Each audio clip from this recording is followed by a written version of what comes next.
बिस्मिल्लाहिर्रहमानिर्रहीम। अस्सलाम वालेकुम। बाबा जी के पास हर सवाल का जवाब होता था।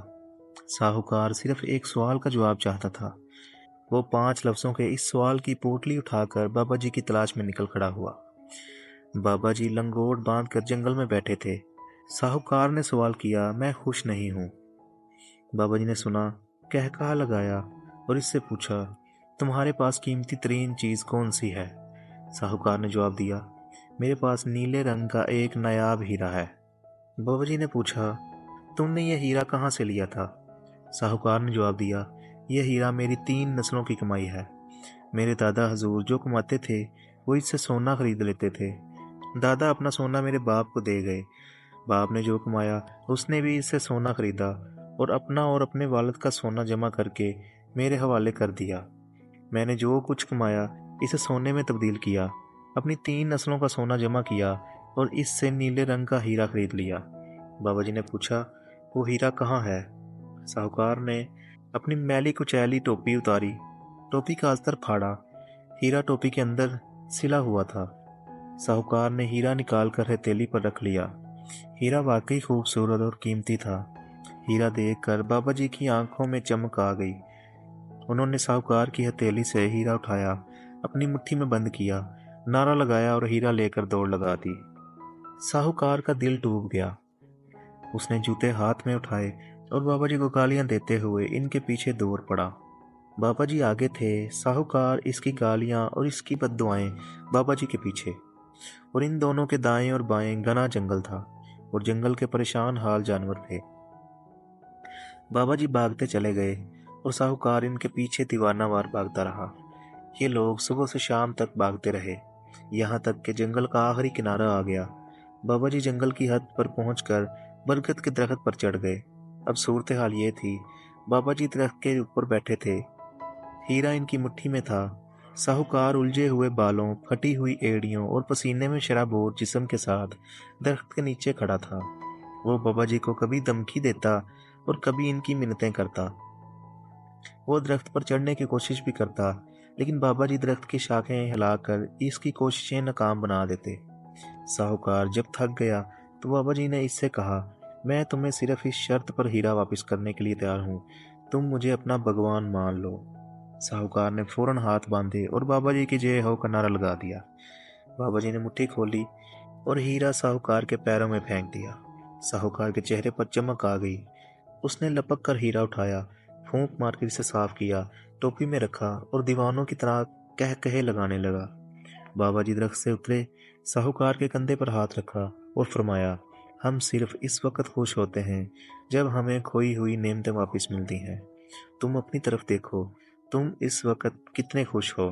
साहूकार ने अपने कहकों पर तवज्जो दी, थोड़ा सा सोचा और इसके बाद पूछा, हजूर मैं समझा नहीं। बाबा जी ने फरमाया, अल्लाह ताला की नेमतें हीरों की तरह होती हैं। हम नेमतों के हीरों को टोपियों में सी कर फिरते रहते हैं। हम इनकी कद्र कीमत भूल जाते हैं। अल्लाह ताला एक दिन हमसे ये नेमतें छीन लेता है। हमें इस दिन पहली बार इन नेमतों की कीमती होने का अंदाज़ा होता है। हम इसके बाद छीनी हुई नेमतों के पीछे इस तरह दीवाना वार दौड़ते हैं जिस तरह तुम हीरे के लिए मेरे पीछे भागे थे। हम नेमतों के दोबारा हसूल के लिए इस कदर दीवाने हो जाते हैं कि हम अपने जैसे इंसानों को भगवान तक मान लेते हैं। अल्लाह ताला को फिर एक दिन हम में से कुछ लोगों पर रहम आ जाता है और वो सारी नेमत हमें लुटा देता है, और हमें जो ही वो नेमत दोबारा मिलती है हम खुशी से छलांगे लगाने लगते हैं। बाबा जी ने इसके बाद कहका लगाया और फरमाया, तुम सिर्फ इसलिए उदास थे कि तुमने नेमतों के दोबारा हसूल का तजुर्बा नहीं किया था। तुम्हें नेमतों की कदर व कीमत का अंदाज़ा नहीं था। तुम अब इन नेमतों की कदर का अंदाज़ा लगा चुके हो जो तुम्हारे पास मौजूद हैं। चनांचे अब तुम कभी उदास नहीं होगे, तुम खुश रहोगे। मैंने ये वाकया बरसों पहले पढ़ा। गार्डियन अखबार की एक रिसर्च है।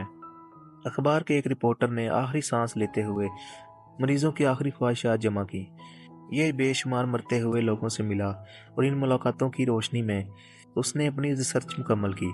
रिसर्च के मुताबिक मरने वालों में 5 ख्वाहिशें कामन थीं। इनका कहना था, अल्लाह ताला ने हमें ज़िंदगी में जो अनायत किया था हम इसे फरामोश करके इन चीज़ों के पीछे भागते रहे जो हमारे नसीब में नहीं थीं। اللہ تعالیٰ اگر ہماری زندگی میں اضافہ کر دے یا یہ ہمیں دوبارہ زندگی دے دے تو ہم صرف ان نعمتوں کو انجوائے کریں گے جو ہمیں حاصل ہے۔ ہم زیادہ کی بجائے کم پر خوش رہیں گے۔ ان کا کہنا تھا، ہم نے پوری زندگی لوگوں کو ناراض کرتے اور لوگوں سے ناراض ہوتے گزار دی۔ ہم بچپن میں اپنے والدین، اپنے ہمسایوں، اپنے کلاس فیلوز اور اپنے اساتذہ کو تنگ کرتے تھے۔